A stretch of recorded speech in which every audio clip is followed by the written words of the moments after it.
My country people, now welcome back to my channel today. Alex Unusual don come out come make a very shocking announcement. Say she be virgin, and also Nengi don take her education to the next level for Italy. So Nengi, since she come out of Big Brother house, one single noise like this girl never make. Anytime wey be say I see housemates wey be say come out for Big Brother wey no win o, the ones wey no wey be say come out for everybody work hard, use the platform, the fame wey they get, use am take make something meaningful with their life. If una check am, I no dey drag them for my channel.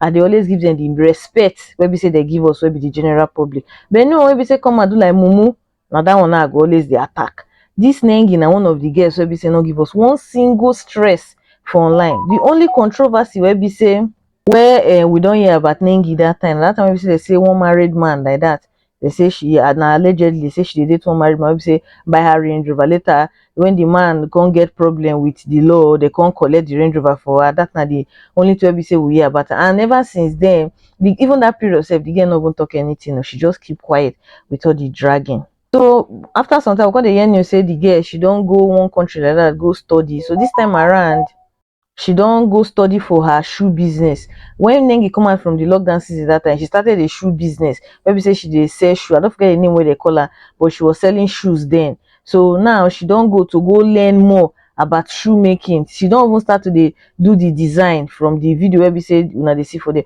because you can see she dey draw. Now she dey draw the design of the shoe.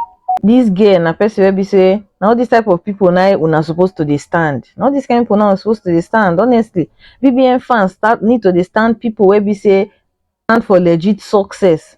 The ones wey be say they hype up and down, they make unnecessary noise, they live fake life.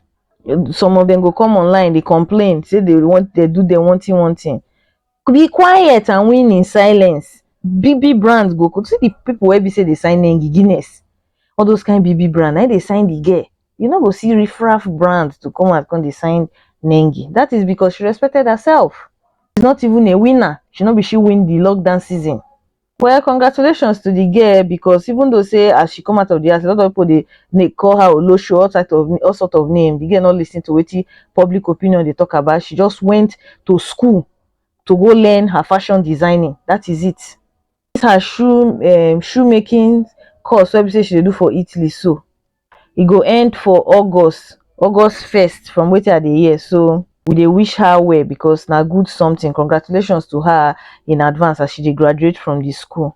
Unto Alex matter, ever since that her gbasgbos with AY wey be say they accuse her say she dey do some kind things with AY, this thing wey be say we no dey sure of. When she come out from internet, now from one drama to another, so she don't come out today to come make announcement say she be virgin. Fans don't come out to come drag her say na lie. Some dey clap for her say na true, while some dey drag her say na lie. We'll just see some comment under this her post. So the first person say, calm down guys, there are 3 different types of version now: digital version, analog version, and metamorphic version. We don't know which one she's talking about. A couple laughing emoji. Another one say, if Alex is a virgin, then my dad is Otedola. The next one say, you are not really a virgin if you had to seek validation from online. Come put laughing emoji. For one, I not really believe say Alex na really virgin, even though I not dey there with her, but from wetin we don't see so far, I'm not sure say the girl they tell us the truth. Maybe she just the cash cruise. Because if we check and where, if Alex na really virgin, let me say my grandmother too na virgin. Now let's just say it like that. We can start to enter the story one after the other. But more leave that side. Anything anybody won't claim for herself, may claim. This is 2024. It is allowed. Now take care. Now bye.